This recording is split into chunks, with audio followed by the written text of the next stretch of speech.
Back again, we have a keynote presentation that's on NFT Landscape, business models, future and goal. Investor perspective, the presenter is T.Y. Murphy, founder, Domos Art and NFT solution based out of Monaco. The NFT solution, he offers NFT solutions for family offices, ultra high net individuals, carries out due diligence for NFTs, and he is a publisher of Family Office Magazine, Art and Museum Magazine, lecturer, founder NFT Market Watch News. So he is full into NFT. So as I said earlier, he is unable to come as his father has been ill, hospitalized.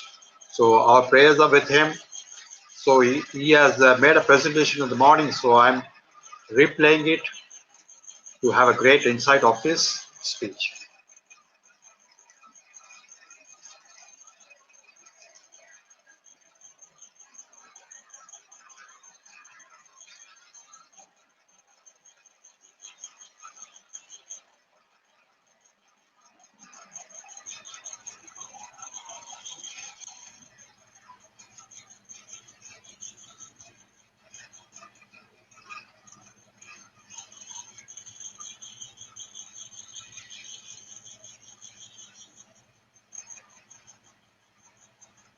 Welcome back. So we have a first keynote that's on NFT, about landscape, business model, future and gold, investor perspective. The keynote speaker, T.Y. Murphy, is the founder, Domos Art Due Diligence. He is into Domos Art Due Diligence and NFT solutions based in Monaco. And he offers NFT solutions for family offices, ultra high net worth individuals. He offers due diligence art advisor. He is a publisher of Family Magazine, Art and Museum Magazine, and speaker, lecturer, founder, NFT Market Watch News, advising family offices across the world. Over to you, TY. Go ahead, make a presentation. Okay, can you see me, guys? I could see your photograph. I mean, I'm not able to see you. Why don't you put the video on? All right.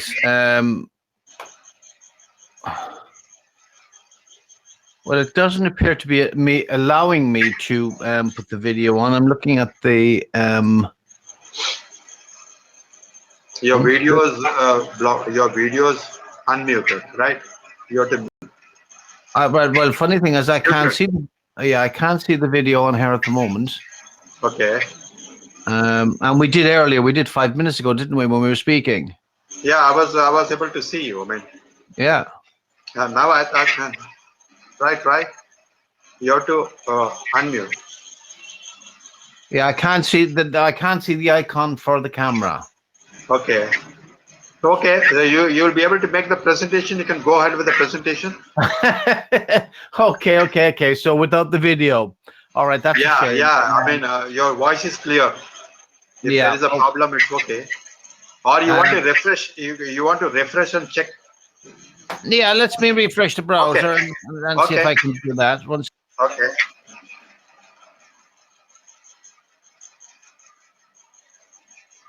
So TY is coming back. He has got certain video access problems. So video access. Can you see me? Oh, it's a bit bright. Is that okay? Yeah, great. I could see you. Okay, so I'll start now if it's okay. Let me just get my microphone in place. Okay. There we go. Okay, so good afternoon, ladies and gentlemen. My name is Ty Murphy. I'm a due diligence art specialist and advisor to ultra high net worth individual clients and family offices. I would suggest you take a second to Google what is a family office if you've never heard of one. Not many people have. In short, this is a wealthy family's office of employees who invest that family's wealth. Most family offices have over 100 million AUM. That's assets under management. The great area for NFTs to look at. I speak around the world on issues such as investing in art, due diligence in art transactions, and a number of family office related issues. I also lecture at museums on due diligence and fake art. I also publish Family Office Magazine and Art and Museum Magazine. You can look at this at familyofficemag.com. And while my work primarily involves due diligence in fine art transactions, NFTs are now considered to be a new asset class that the wealthy family offices and ultra high net worth individuals are warming to. And therefore, I'm now also advising my clients on portfolio diversification to include NFTs as well as other crypto products. Therefore, it's become necessary to conduct due diligence on NFTs. So I'll expand on that just a little bit. Our own due diligence model is referred to as the PAM test. This basically translates to investigating the people, the art, and the money to a transaction. It involves obtaining as much information as possible about the parties to any transaction, the artwork, and of course the transaction itself. That's KYC and AML included. We'll look at that a little bit of that later on. I have a background as a counter surveillance specialist, working for blue chip companies and missile manufacturers. So it gives me or us the edge when conducting deep level due diligence or investigations of high end artworks or other assets, now including NFTs, of course. And the hype around NFTs is attracting what some are calling crypto scammers. But as we have dubbed them, these individuals, NFT pirates. And there's going to be a lot of these types coming out of the woodwork. We've had numerous reports recently on Twitter that non-fungible tokens, NFTs, have been stolen by hackers and others and resold on the very same platforms. No due diligence, of course. Some artists have also been the victim of NFT pirates when their publicly available works are being turned into NFTs and sold without their permission.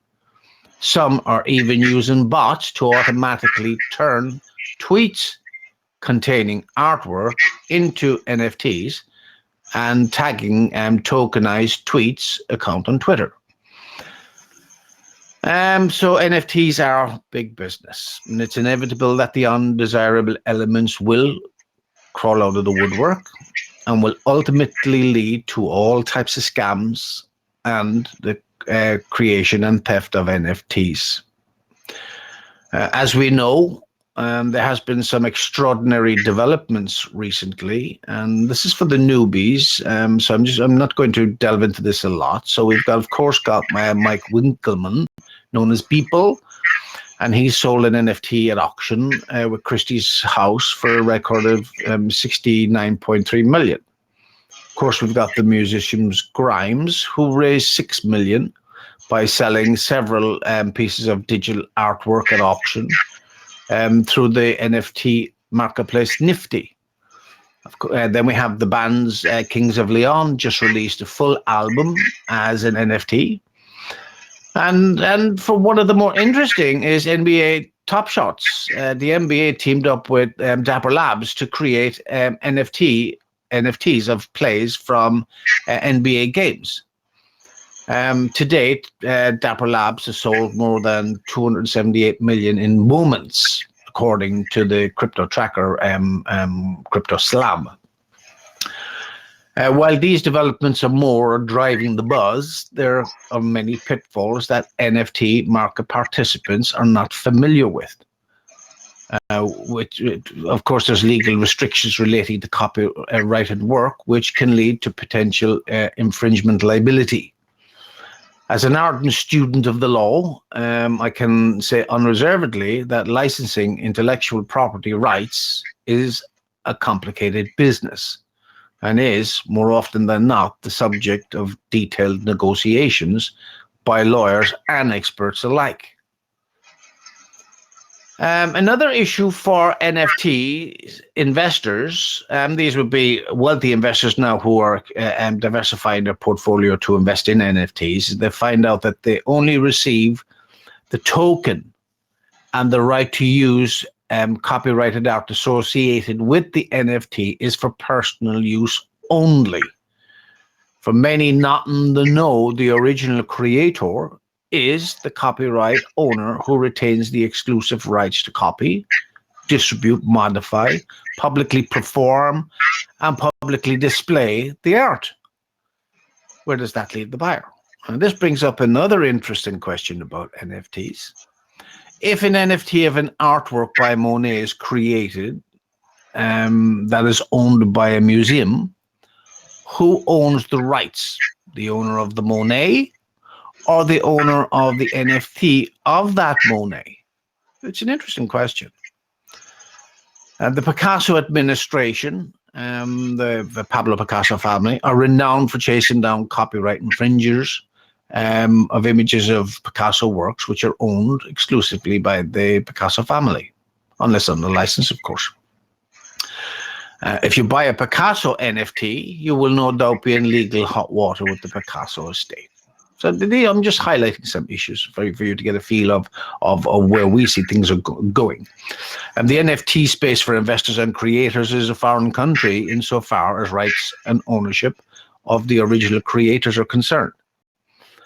There is no real precedent or legal test cases as of yet that can be relied upon. It is a new and exciting world, this NFT world of ours, and it's the latest gold rush, and of course it's heading for many legal confrontations in the coming months and years ahead. So one thing is clear.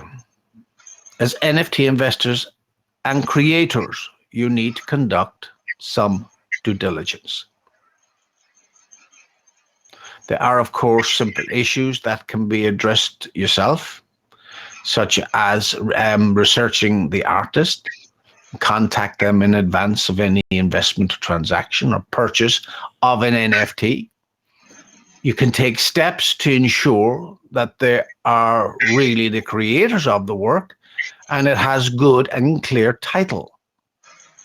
If not, check to ascertain if the creator has given consent to the creation of the NFT and the related use of the artist's intellectual property and copyright, including any future resale rights of the NFT.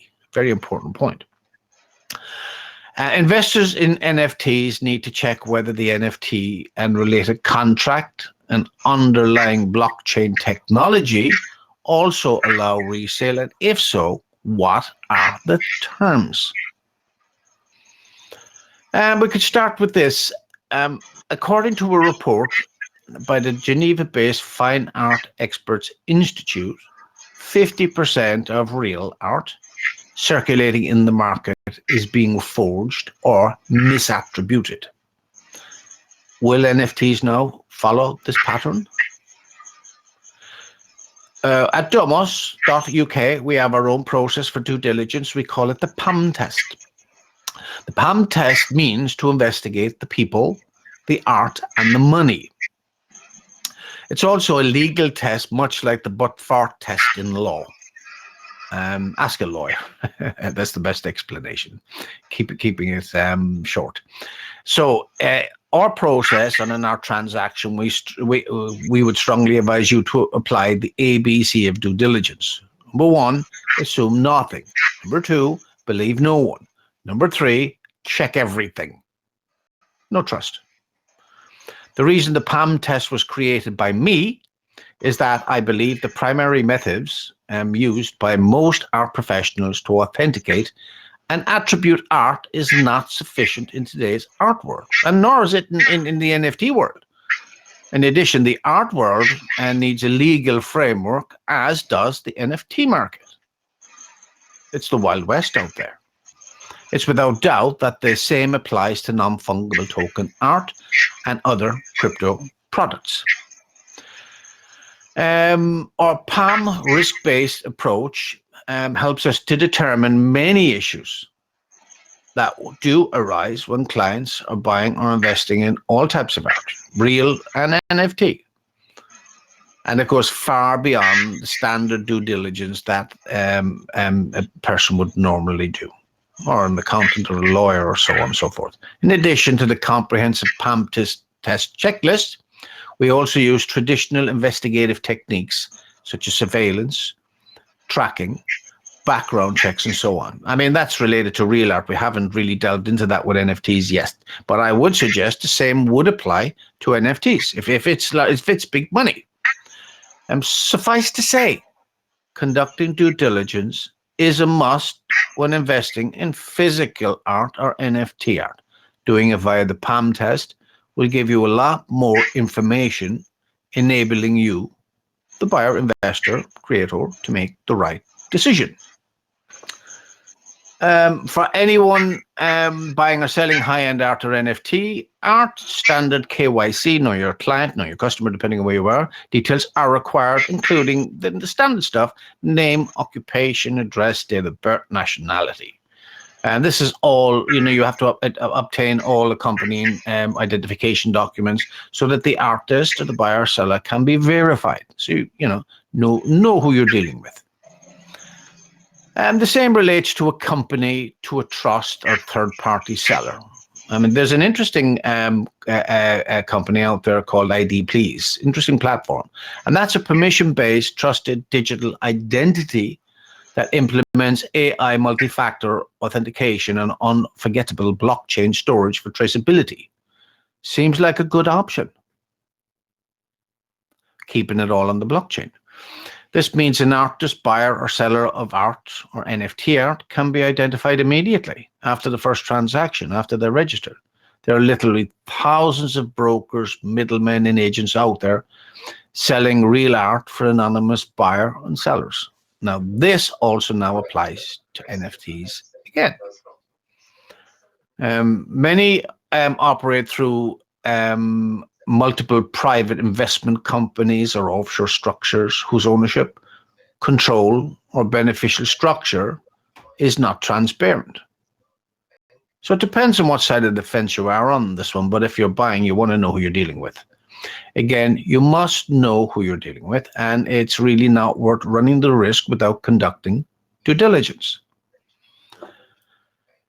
Let's say the NFT art sector will take some time to reach maturity. That's a given. But there are so many other digital certificate applications that will use the technology, such as trademarks, copyright, patents, passports, driving license, land certificates, and so on, that will utilize the technology in the future.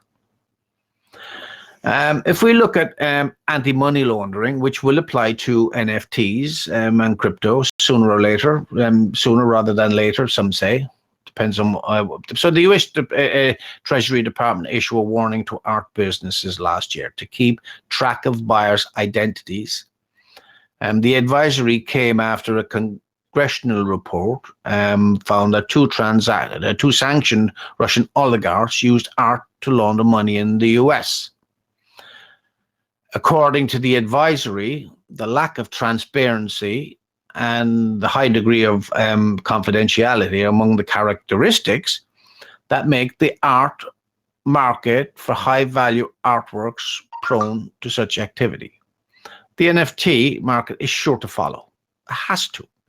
I mean, anywhere where there's taxes to be paid, they're going to be on it. The US House of Representatives passed the Counter Act, an anti-money laundering bill that could affect art dealers and NFT market players as well. The latest legislation means that art dealers may be faced with a financial regulatory burden. The Counter Act intends, so they say, to crack down on shell companies, fight money laundering, and prevent terrorist financing. The same old story we've all heard time and again, but all wrapped up in a nice, cozy package. Pay your taxes. Prior to the Counter Act, of course, the 2018 Illicit Act and Antiquities Traffic and Prevention Act suggested that the Bank Secrecy Act, the BSA, be applied to the art market in order to stop money laundering. Art dealers would be required to report transactions exceeding $10,000. Now, will the NFT market also be subject to this? It's coming. It's coming. US dealers are justifiably concerned that AML, anti-money laundering legislation, will give the Financial Crimes Enforcement Network authority to regulate the art and antiquities trade in the USA. And of course, what happens in the USA filters out around the world, as we all know. Meanwhile, in the UK, January 2020, the Money Laundering and Terrorist Finance Regulations 2019 Act came into force. Pay your taxes again. Regulation 29 and transport the EU's fifth anti-money laundering directive, 5AMLD for short, into national law and brought art market participants within the regulated sector for anti-money laundering purposes. Again, are NFT sellers art dealers, and will it apply? It will, sooner or later, I believe. For now, it includes art dealers, auction houses, intermediaries, and free ports. And it stands to reason that our NFT market participants will also apply. At its core, the Regulation 2019 require art market participants to carry out due diligence on their customers and transactions to prevent criminals from using art as a vehicle to launder money or pay your taxes, depending on the way you look at it. While conducting due diligence, you must ensure there's no conflict of interests for the parties involved, and the transaction is properly documented. We need to understand the type, purpose, and structure of a transaction, and I believe that the same in the future will apply to NFTs. And for example, if a deal is unusually complex, or if the purchase price is artificially low or inflated, there's something not wrong. Some NFT scams recently popped up where this would apply, and private NFT deals are now ongoing, a secondary market in NFTs, much like the physical art market. As an artist or reseller, you should consider the source of funds for the transaction. Because again, you don't want to get yourself roped into money laundering or sanctions. And parties who sell at an artificially lower inflated prices, or who suggest proceeds be paid to a third party, or are unwilling to provide adequate proof of ownership, or are evasive and reluctant to provide adequate information on any aspects of the transaction, physical art or NFT, then avoid it. It's simple. Caveat emptor, buyer beware. The NFT market is primed, as we all know, for explosive growth in what is now being referred to as the next gold rush. It's poised to change the way we do business, the way we buy and sell products and services, and even how we identify ourselves. So that's the future of non-fungible token technology.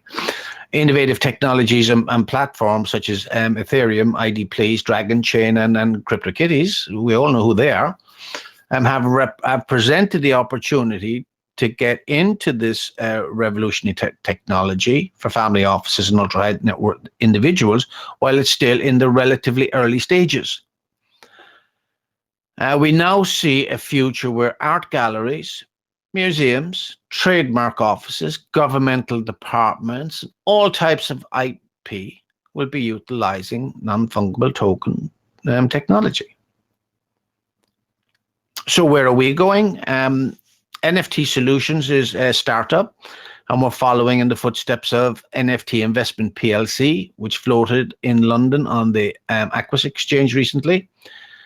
While this company is specifically related to NFT art, we're at NFT Solution are casting the net wider. We have been developing our startup business model to address many of the issues that NFTs pose to buyers and sellers alike, or the issues that we've just brought up. At present, NFT Solutions advise family offices and ultra-high net worth individuals on non-fungible token products and services. when diversifying their portfolios to include crypto products, not just NFTs, but all crypto products. The NFT web solution interface is coming, and it's a safe environment for private buyers and sellers of NFT and the secondary market for the most part, and NFT market participants. Caveat emptor again, buyer beware. We can summarize this with a few short questions. If you're buying or selling, who is the artist? Does he or she really exist? Do they have full title to the NFT being sold or resold? What rights have you as a buyer? Part IP or full IP? Who is valuing the NFT product? Who is authenticating the NFT product? When is regulation going to be introduced? Who is going to enforce this regulation? How much tax are you going to have to pay on a sale or a purchase? Are you complying with anti-money laundering legislation? Are you KYC compliant or watch for sanctions? So Net Solutions, or NFT Solutions, upcoming app is in development, is titled EasyCrypt. In part, the suite of products that aid and assist with the due diligence process and address some of the issues above, and make the creation of NFTs as simple as point and click, which is coming, but we're almost there. NFT Solutions is a number of other innovations in development. However, they are proprietary at this moment in time and confidential for obvious reasons. But suffice to say, we have identified many of the problems and issues for the NFT marketplace and have created a solution. Thank you, everyone, for taking the time to listen to this keynote talk. And should you need any further information, please make a note of the details. Our website is domos.uk. Our email address is info@domos.uk. And if you'd like to call, it's +44 for the UK, 7308190819. Thank you, ladies and gentlemen. Thank you, TY. I just put a question. What are the benchmarks of due diligence of an NFT-backed physical art? People want to know about it. Say this again, sorry. What are the benchmarks of due diligence of an NFT-backed physical art? All right. Well, look, everything with due diligence in the NFT space is new. Okay. Right. It's the Wild West out there. And if we're looking at due diligence in let's say the NFT space, right, we're going to also have to look at best practices. There are none. Due diligence, for the most part, there is none, except the due diligence that Domos Fine Art have been using in the last few years, which we will now apply to NFTs. I.e., I mean, everyone will have to comply with AML, anti-money laundering, and KYC in the future. So there too, when you're looking at benchmarks, that's your starting point. That's quite simple. There's another question from the audience. What are the key elements from a due diligence perspective that an insurer who wishes to underwrite risks associated with a piece of expensive NFT artwork should look at? It's the same thing again. It's new, right? Yeah. We're in new territory. Okay. I mean, when they're underwriting a product for insurance, how can they insure a product when, first of all, they don't know if the valuation is correct? Who valued it? And this is why the EasyCrypt app is coming in to say, right, okay, we're giving a benchmark guideline valuation on a specific NFT. I mean, if you take, let's say, as a rule of thumb for an insurance company, and they would say, right, okay, the artist, let's say Damien Hirst is doing an NFT, and let's say for a rule of thumb, the NFT of his specific piece of work, like let's say his painted dots, will be 15% of the value of the physical piece of art. Then the insurance company's got a rule of thumb to go by. But because it's all new and it's all fresh, no one knows.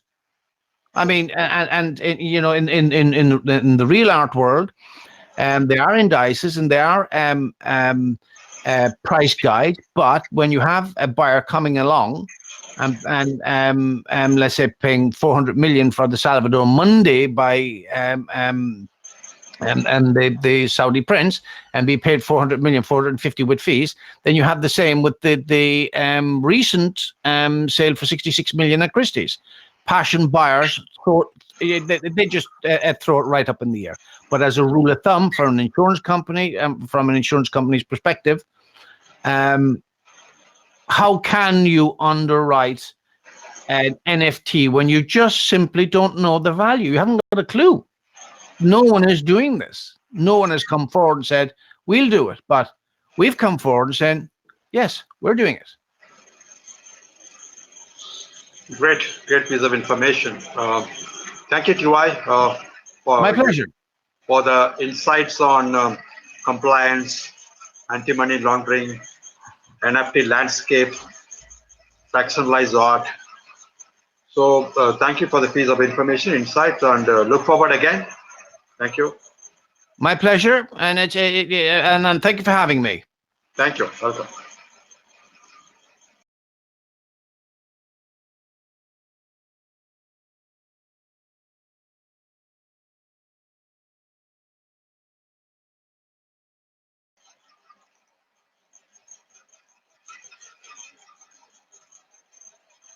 So I think we could see Mr. Ty Murphy back. Maybe if he's available, he could put a few words. Mr. Ty Murphy, are you there?